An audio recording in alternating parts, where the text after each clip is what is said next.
की त्यावेळी एकनाथ शिंदेंच्या नादात असेल किंवा काही असेल, काय झालं, नादात असेल किंवा काही असेल, साधारणपणे ते भूमिपूजन घाईघाईत करून घेतलं.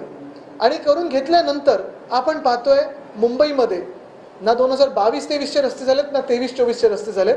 हा घोटाळा तेव्हाही होता, आज देखील आहे. आणि हा घोटाळा स्पष्टपणे कार्टिलायझेशन आणि घोटाळा कसं झालाय हे मी आपल्याच माध्यमातून लोकांसमोर आणलं. आज मुंबई भाजप जे नाटक करत आहे की SIT वगैरे लावा, मग तुम्ही जेव्हा मी 2 वर्ष बोलत होतो आणि हे सगळे दाखले लोकांना दिले, मी हे सगळे एव्हिडन्सेस मी लोकांसमोर आणले, तेव्हा तुम्ही का काही बोलला नाहीत, ह्याचं उत्तर देखील मुंबई भाजपने देणं गरजेचं आहे. दुसरी गोष्ट म्हणजे आज ही बातमी आलेली आहे, ही बातमी आजच्या पेपरमध्ये आलेली आहे.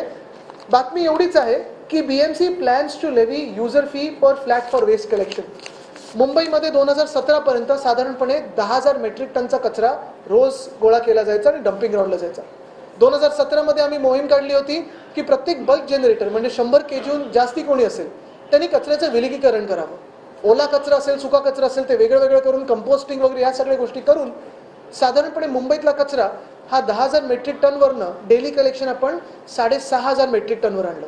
त्याचं पुढचं प्लॅनिंग सुरू केलं आपण. सॉलिड वेस्ट मॅनेजमेंट 2030 हे डॉक्युमेंट देखील रिलीज केलं आणि त्याच्यात आपण काही गल्ल्यांमध्ये स्ट्रीट लाईट्स कशा त्या कचऱ्यातून आपण ती वीज कशी निर्मिती करू शकतो, मटेरियल रिकव्हरी फॅसिलिटी कशा करू शकतो, प्रत्येक वॉर्डमध्ये हे सेंटर्स कसे असायला पाहिजेत, हे सगळं कामही केलेलं आपण.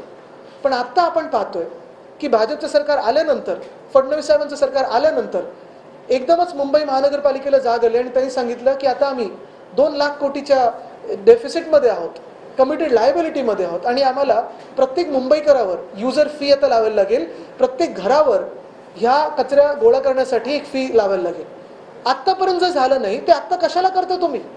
जे मुंबईत आपण पाहतोय जिथे जिथे अजूनही गेल्या 2 वर्षात अनेक वेळा आम्ही आमच्या वॉर्ड ऑफिसमध्ये असेल G साऊथच्या किंवा मग मुंबई महानगरपालिकेच्या आयुक्तांना पत्र लिहिलं असेल की मुंबईत अजूनही कचऱ्याचे ढिगारे गेल्या 2 वर्षात अनेक ठिकाणून उचलले जात नाहीत.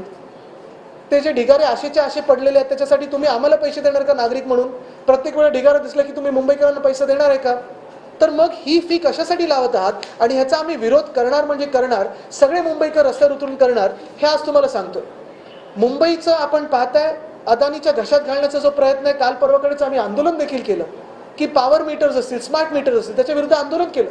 पण मुंबईकरांवर आपण एका बाजूने पाहतोय जे काही रस्त्याचा घोटाळा झाला, भाजप आधी बोलायला तयार नव्हतं.